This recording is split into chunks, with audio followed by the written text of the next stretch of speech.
Merci Jeannette de m'inviter à visiter avec toi ton exposition d'un artiste que j'aime beaucoup, Agustín Fernández, et qui, c'est vrai, à l'évidence, dans la vie et dans l'œuvre, partageait beaucoup de choses avec Robert Mapplethorpe. J'ai vu qu'il y a un très beau portrait d'Agustín, ce portrait de Mapplethorpe, qui est là au fond le coin de l'exposition. Il y a trois choses qui ont un dialogue avec le Mapplethorpe de cette époque. D'abord le collage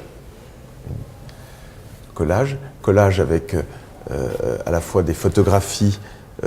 Mapplethorpe, il les découpait dans des illustrés, et là, ça pourrait être quelque chose comme ça, ou dans des livres, et notamment d'ailleurs des livres de Michel-Ange. Il y a une dimension un petit peu néoclassique quelque part derrière ces visages, etc., ces masques. Le collage, et puis le X, un peu. Or, Mapplethorpe, à l'époque, il signe d'un X. D'ailleurs, des gens avaient vu là-dedans le X de Charles Manson, l'assassin de Sharon Tate. C'était pas forcément ça. En voyant toute cette exposition, c'est vrai qu'il y a plusieurs, il y avait comme un rendez-vous incontournable entre les deux artistes. Je vois plusieurs aspects. D'abord, donc, un aspect de recherche plastique. Et au départ, c'est vrai qu'ils ont une communication évidente entre ce qu'ils font à travers le collage, thématique érotique aussi, érotique et métaphysique, comme ils disent, qui dit je ne suis pas un artiste érotique, mais métaphysique. Et Mapplethorpe dit aussi des choses assez similaires. Pour Mapplethorpe, il dit finalement le sexe et l'art sont assez similaires pour lui, et relèvent de la même problématique parce que ce sont deux terres inconnues pour lui, et que d'une certaine façon, il y a une exploration dans ces deux. Et puis ils ont quelque chose aussi, c'est la question noire aussi. Et quand tu parles des voyages à Porto Rico, etc., et ça, pour Mapplethorpe, c'est très important, pour Fernández aussi.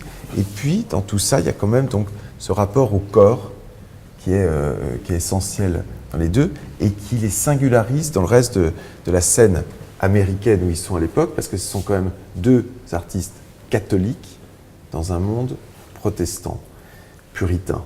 La Nouvelle-Angleterre était fondée par frères puritains au XVIIe siècle. L'intérêt de l'œuvre d'Agustín Fernández, pour moi, ce sont ces corps transgenres.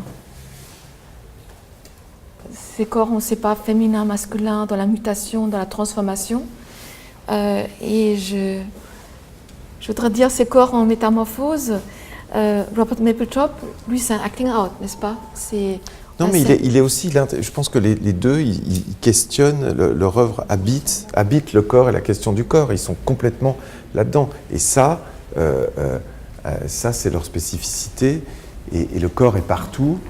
Et ils sont. Je voulais citer, j'ai réécrit parce que pour bien le citer, quelque chose qui était juste une phrase d'un philosophe français qui s'appelle Bernard Sichert dans son livre Éloge du sujet sur justement corps, qui rappelait cette évidence philosophique que toute pensée se produit à partir et dans la mesure d'un corps, que c'est du jeu des corps qu'il convient de partir, un jeu d'emblée social et commandé par les codes d'une culture.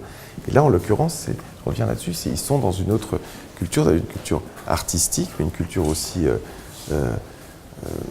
sociologique, historique, qui fait que tous les deux se rencontrent. Après, avec des choses très différentes. Il y a d'ailleurs dans ces mélanges qu'il aimait beaucoup entre l'anatomique, le mécanique. Il est assez visionnaire d'ailleurs sur les idées de corps augmenté aujourd'hui, dont on parle beaucoup des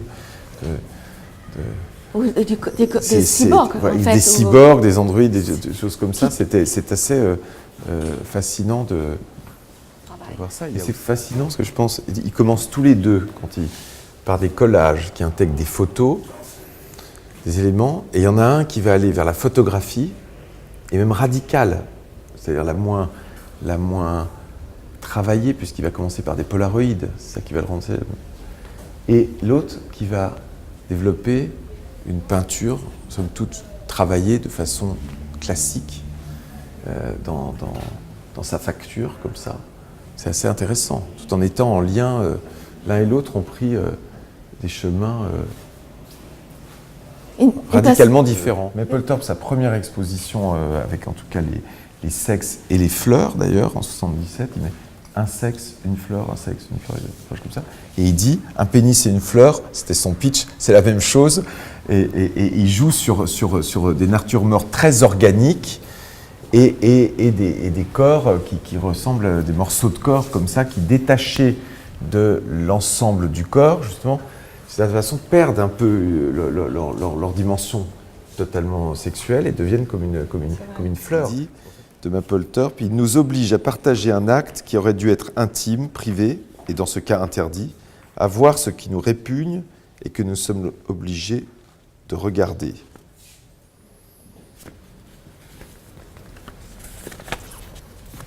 Pas mal. En fait, c'est très juste ce que tu dis. Donc, que Agustín Fernández, il était élevé dans un internat jésuite.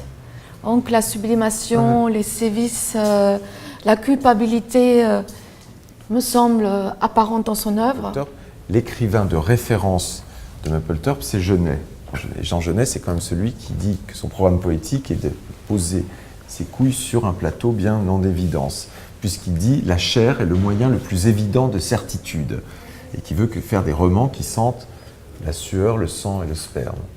Donc il est dans quelque chose qui veut dire, avec les mots les plus nobles de la langue française, comme il dit, c'est le programme de Genet, ce qu'on cache justement, ce que dit Fernandez, ce qu'on cache, ce qui est de l'ordre de l'interdit, ce qu'on détourne du regard, le faire lire, mais avec les plus beaux mots, et eux, le dessiner, le montrer avec une esthétique qu'on ne peut plus raffiner, travailler, finalement qui s'inscrit dans une histoire de l'art très classique. Après, il y a des choses très touchantes, mais ça, je les connaissais. Et c'est vrai que ce collage mal comique, c'est la fermeture éclair, etc., est assez plus touchant. Mais je pense que ce qui est son aboutissement, c'est quand même quand il commence à faire ces grands formats de peinture. Là, j'en ai vu pas mal chez Cléa, et c'est vrai que c'est assez... c'est les œuvres de la maturité, un peu. On aime ou on n'aime pas, mais il n'y a que lui, ça ne fait penser à personne d'autre. Vous êtes d'accord, Isabelle? Et ça, c'est quand même ça qui est frappant. Alors après, pour moi, les dessins, etc., sont des choses que je trouve un peu comme des esquisses préparatoires ou des dessins préparatoires. Je les vois moins, même si je trouve que l'aboutissement dans son art, elle est dans l'huile sur toile. Et ça, par exemple, voilà, on peut penser à beaucoup de choses, mais il le fait. Et puis, même dans le raffinement de l'exécution, il y a son style, sa singularité, qui est évidente. Alors, c'est... Et qui est injustement, parce Oui. qu'on peut le dire quand même, parce que ça c'est injustement connu et reconnu quand même. C'est pour ça que je fais cette exposition, parce que je trouve qu'il pose la question du corps, de la sexualité. C'est un grand peintre qui a eu une production quand même assez conséquente. C'est pas comme quelqu'un qui serait passé comme ça un moment dans l'histoire d'une scène artistique pour en repartir. Il a été quand même identifié, il était inscrit dans un réseau, il a été présenté, collectionné dans des institutions publiques, dans des collections privées. Il a eu une production assez importante en nombre d'œuvres, c'est pour ça que je vous pose la question. Mais c'est important. Et je ne sais pas si... force est de constater qu'il n'a pas eu quand même la même postérité que d'autres dans un moment pourtant de grande diffusion de l'art.